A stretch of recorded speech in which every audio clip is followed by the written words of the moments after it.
ओम शांति। 17 जनवरी 2024 की मधुर महावाक्य।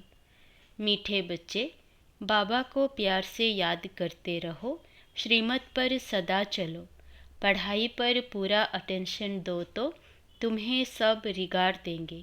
प्रश्न: अतीन्द्रिय सुख का अनुभव किन बच्चों को हो सकता है? उत्तर: पहला, जो देही अभिमानी है। इसके लिए जब किसी से बात करते हो या समझाते हो तो समझो मैं आत्मा भाई से बात करता हूँ। भाई भाई की दृष्टि पक्की करने से देही अभिमानी बनते जाएंगे। दूसरा, जिन्हें नशा है कि हम भगवान के स्टूडेंट हैं, उन्हें ही अतीन्द्रिय सुख का अनुभव होगा। गीत: कौन आया मेरे मन के द्वारे। ओम शांति। बाप बेट बच्चों को समझाते हैं। दूसरी कोई संस्था में ऐसे नहीं कहते कि बाप बच्चों को समझाते हैं। बच्चे जानते हैं बरोबर सब बच्चों का बाप एक ही है, सब ब्रदर्स हैं। उस बाप से जरूर बच्चों को वर्षा मिलता है। चक्र पर भी तुम अच्छी रीति समझा सकते हो कि यह है संगम, जबकि मुक्ति और जीवन मुक्ति मिलती है। तुम बच्चे जीवन मुक्ति में जाएंगे तो बाकी सब मुक्ति में जाएंगे। सद्गति दाता, लिबरेटर, गाइड उनको ही कहा जाता है। रावण राज्य में कितने ढेर मनुष्य हैं। राम राज्य में एक ही आदि सनातन देवी देवता धर्म था। उनको आर्य और अनआर्य कहते हैं। आर्य सुधरे हुए, अनआर्य ना सुधरे हुए को कहा जाता है। इसका अर्थ भी कोई नहीं जानते कि सुधरे हुए से अनसुधरे कैसे बने। आर्य कोई धर्म नहीं था, सुधरे हुए यह देवताएं थे। फिर 84 जन्म के बाद अनसुधरे बनते हैं। जो ऊंचे ते ऊंचे पूज्य थे वही पुजारी बन पड़े हैं। हम 100 का अर्थ भी बाप ही समझाते हैं। सीढ़ी पर समझाना बहुत अच्छा है। ऐसे नहीं कि आत्मा सो परमात्मा, परमात्मा सो आत्मा। नहीं, यह तो विराट नाटक है। तुम जानते हो हम सो पूज्य थे, फिर पुजारी बने, अर्थात हम सो देवता, फिर सो क्षत्रिय बनते हैं। सीढ़ी तो जरूर उतरेंगे ना, यह भी हिसाब है। 84 जन्म कौन लेते हैं? बाप कहते हैं तुम अपने जन्मों को नहीं जानते हो, मैं तुमको बताता हूँ। यह चक्र है, उसमें हम ही सो देवता, क्षत्रिय आदि बनते हैं। 21 जन्म तो नामी ग्रामी है। मनुष्य तो इन बातों को जानते ही नहीं, तमो प्रधान है। अब तुम बच्चों को ही सारी नॉलेज मिलती है, परंतु समझते कोई मुश्किल है। तब कहते हैं कोटों में कोई ही ज्ञान को आकर लेंगे और देवता धर्म वाले बनेंगे। इसमें आश्चर्य नहीं खाना चाहिए। चक्र पर समझाना सहज है। यह सतयुग, यह कलयुग, क्योंकि सतयुग में होते ही बहुत थोड़े हैं। झाड़ छोटा होता है फिर वृद्धि को पाता है। इस झाड़ का किसी को पता नहीं है और ब्रह्मा की बात भी मुश्किल समझते हैं। बोलो, ब्रह्मा मुख वंशावली ब्राह्मण तो जरूर चाहिए ना। यह एडेप्टेड बच्चे हैं। वह ब्राह्मण है कुख वंशावली, यह ब्राह्मण है मुख वंशावली।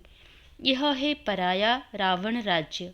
बाप को आकर राम राज्य स्थापन करना होता है तो किसमें तो प्रवेश करेंगे ना। देखो, यह झाड़ के एकदम पिछाड़ी में खड़ा है। इनकी जर्जरीभूत अवस्था है। बाप कहते मैं बहुत जन्मों के अंत के जन्म में प्रवेश करता हूँ।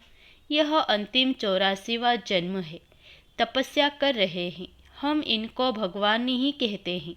दुनिया वालों ने तो भगवान को सर्वव्यापी कह ठीकर भीतर में कह दिया है, इसलिए खुद भी पूरे ठीकर बन पड़े हैं। देवताओं की तो बात ही न्यारी है। अब तुम पढ़कर यह पद पाते हो, कितनी ऊंची पढ़ाई है। इन देवताओं को भगवान भगवती भी कहते हैं, क्योंकि पवित्र हैं और स्वयं भगवान द्वारा ही इस धर्म की स्थापना हुई है। तो जरूर भगवान भगवती होने चाहिए, परंतु उनको कहा जाता है महारानी महाराजा। बाकी श्री लक्ष्मी नारायण को भगवती भगवान कहना भी अंधश्रद्धा है, क्योंकि भगवान तो एक ही है ना। तुम शिव और शंकर को भी अलग कर बताते हो। इस पर वो लोग कहते हैं यह देवताओं को भी उड़ा देते हैं। तुम्हारी बुद्धि में तो सारा चक्र है, परंतु जो महारथी है वही अच्छी तरह समझा सकते हैं।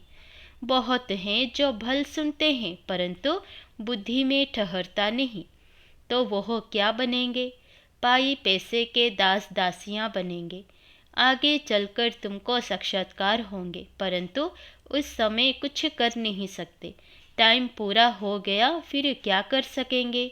इसलिए बाबा सावधान करते रहते हैं, परंतु सब ऊंच चढ़ जाए यह तो हो नहीं सकता। बर्तन साफ नहीं है, बुद्धि में कीचड़ पट्टी भरी हुई है। इसमें पुरुषार्थ बहुत अच्छा चाहिए। चित्रों पर समझाने की बहुत प्रैक्टिस करनी चाहिए, नहीं तो पिछाड़ी में पछताना पड़ेगा। यह आत्मा को फूड व भोजन मिल रहा है, यह तो सबको समझाने की बातें हैं। डरने की कोई बात नहीं। बड़े बड़े स्थानों पर प्रदर्शनी म्यूजियम होने से नाम होता है। बाबा ने कहा था सबसे ओपिनियन लिखाओ, वह भी छपानी चाहिए। बच्चों को बहुत सर्विस करनी है, इसमें जांच भी बहुत करनी है। समझने वाले हैं या नहीं, यह है नई दुनिया, यह है पुरानी दुनिया। यह तो कोई भी समझ सकते हैं, सिर्फ टाइम लंबा कर दिया है, इसलिए मनुष्य मूंझ पड़े हैं। पहले पहले बाप का परिचय देना है। जो देही अभिमानी होकर रहते हैं, अतीन्द्रिय सुख उनको ही रह सकता है। सिर्फ भाषण से काम नहीं होगा। जब भाषण करते हो तो भी समझना है कि मैं आत्मा भाई भाई को समझाता हूँ। आत्म अभिमानी बनना, इसमें बड़ी मेहनत चाहिए, परंतु बच्चे घड़ी घड़ी भूल जाते हैं। बाप ही आकर बच्चों को समझाते हैं। गायन भी है, आत्मा परमात्मा अलग रहे, इसका अर्थ भी तुम ही जान सकते हो। जो महारथी हैं उनको अपने को आत्मा समझ बाप को याद करने की बहुत प्रैक्टिस करनी है, तब तो अपने को पावरफुल समझेंगे। जो अपने को आत्मा ही नहीं समझते वो क्या धारणा करेंगे? याद से ही तुम्हारे में जौहर भरेगा। ज्ञान को बल नहीं कहा जाता है, योग बल कहा जाता है। योग बल से ही तुम विश्व के मालिक बनते हो। अब तुमको बहुतों को आप समान बनाना है। जब तक बहुतों को आप समान नहीं बनाया है, तब तक विनाश हो ना सके। भल बड़ी लड़ाई लग जाए, परंतु फिर बंद होती रहती है। अभी तो बहुतों के पास बॉम्ब्स हैं, परंतु यह रखने की चीज़ नहीं है। पुरानी दुनिया का विनाश और एक आदि सनातन धर्म की स्थापना होनी है जरूर। थोड़े समय के बाद सब कहेंगे बरोबर यह वही महाभारी लड़ाई है। भगवान भी है जरूर। जब तुम्हारे पास बहुत लोग आएंगे तब सब मानने लगेंगे, कहेंगे यह तो वृद्धि को पाते रहते हैं, इनमें बहुत माइट है। तुम जितना याद में रहेंगे उतनी तुम्हारे में ताकत भरेगी। बाप की याद से ही तुम औरों को लाइट देते हो। यह दादा व ब्रह्मा भी कहते हैं, मेरे से भी यह बच्चे बहुत अच्छी सर्विस करते हैं।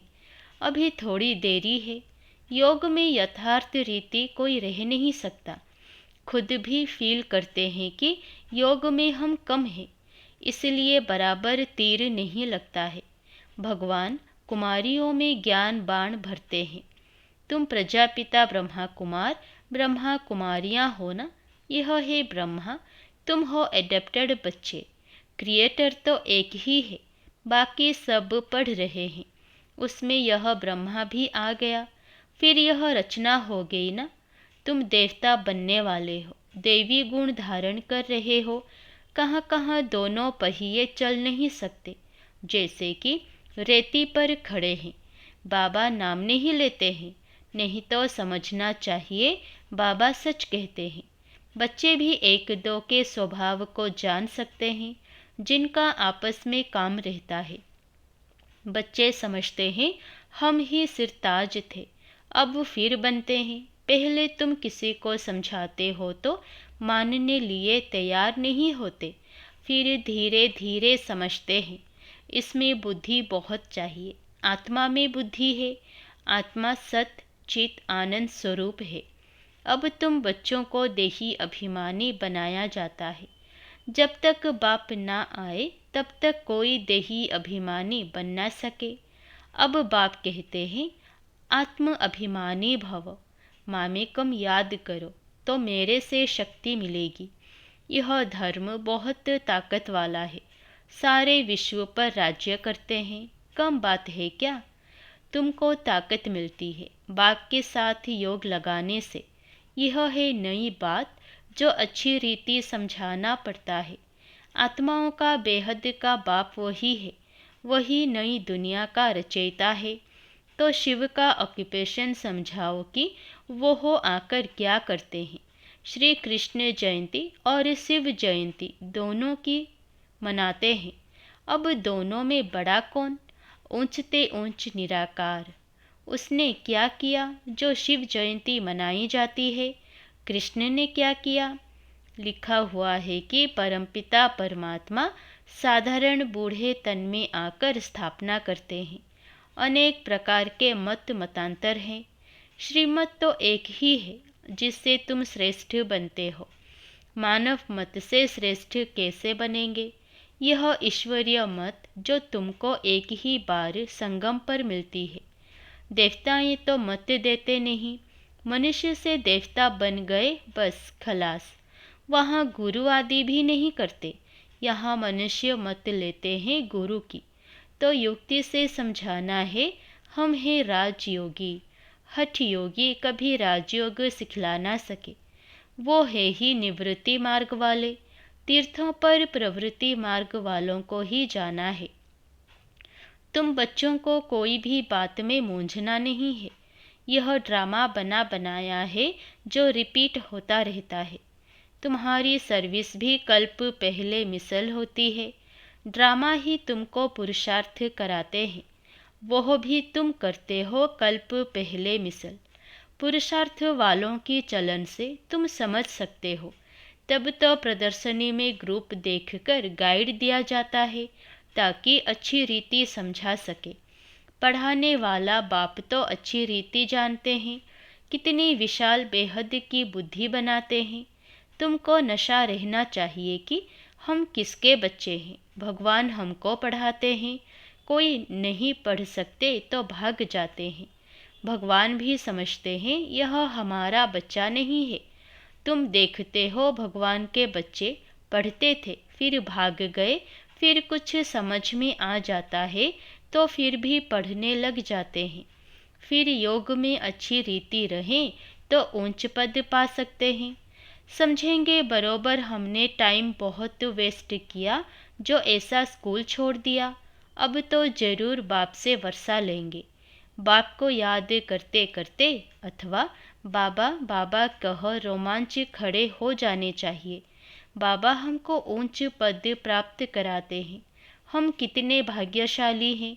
घड़ी घड़ी बाबा की याद रहे, डायरेक्शन पर चलता रहे तो बहुत उन्नति हो सकती है। फिर उनको सभी बहुत रिगार्ड देंगे। बाबा कहते पढ़े आगे अनपढ़े भरी ढोएंगे। देहाभिमान वाले को दैवी गुणों की धारणा हो ना सके। तुम्हारा चेहरा फर्स्ट क्लास होना चाहिए।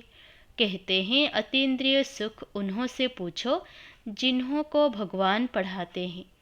कितना पढ़ाई पर अटेंशन देना चाहिए और श्रीमत पर चलना चाहिए। तुम्हारे योग की ताकत से विश्व भी पवित्र बन जाता है। तुम योग से विश्व को पवित्र बनाते हो, कमाल है। गोवर्धन पहाड़ को उंगली पर उठाना है। इस छीछी दुनिया को जिन्होंने पवित्र बनाया यह उनकी निशानी है। अच्छा, मीठे मीठे सिकिलधे बच्चों प्रति माता पिता बाप दादा का याद प्यार और गुड मॉर्निंग। रूहानी बाप की रूहानी बच्चों को नमस्ते। धारणा के लिए मुख्य सार। पहला, सत्य ज्ञान को बुद्धि में धारण करने के लिए बुद्धि रूपी बर्तन को साफ स्वच्छ बनाना है।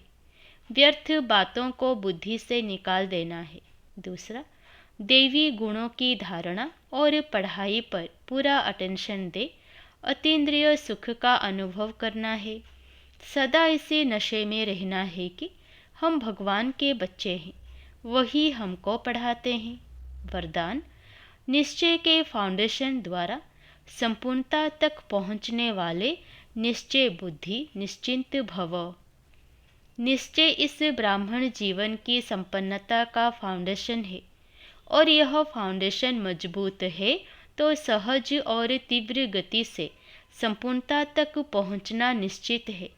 जो यथार्थ निश्चय बुद्धि है वह सदा निश्चिंत रहते हैं। यथार्थ निश्चय है अपने आत्म स्वरूप को जानना, मानना और उसी प्रमाण चलना। और बाप जो है, जैसा है, जिस रूप में पाठ बजा रहे हैं, उसे यथार्थ जानना। ऐसे निश्चय बुद्धि विजयी होते हैं। स्लोगन, अपने समय को, सुखों को, प्राप्ति की इच्छा को सर्व के प्रति दान करने वाले ही महादानी है। अव्यक्ति साइलेंस द्वारा डबल लाइट फरिश्ता स्थिति का अनुभव करो। जैसे शुरू में अभ्यास करते थे, चल रहे हैं, लेकिन स्थिति ऐसे जो दूसरे समझते कि यह कोई लाइट जा रही है, उनको शरीर दिखाई नहीं देता था। इसी अभ्यास से हर प्रकार के पेपर में पास हुए। तो अभी जबकि समय बहुत खराब आ रहा है, तो डबल लाइट रहने का अभ्यास बढ़ाओ। दूसरों को सदैव आपका लाइट रूप दिखाई दे, यही सेफ्टी है। अंदर आवे और लाइट का किला देखे।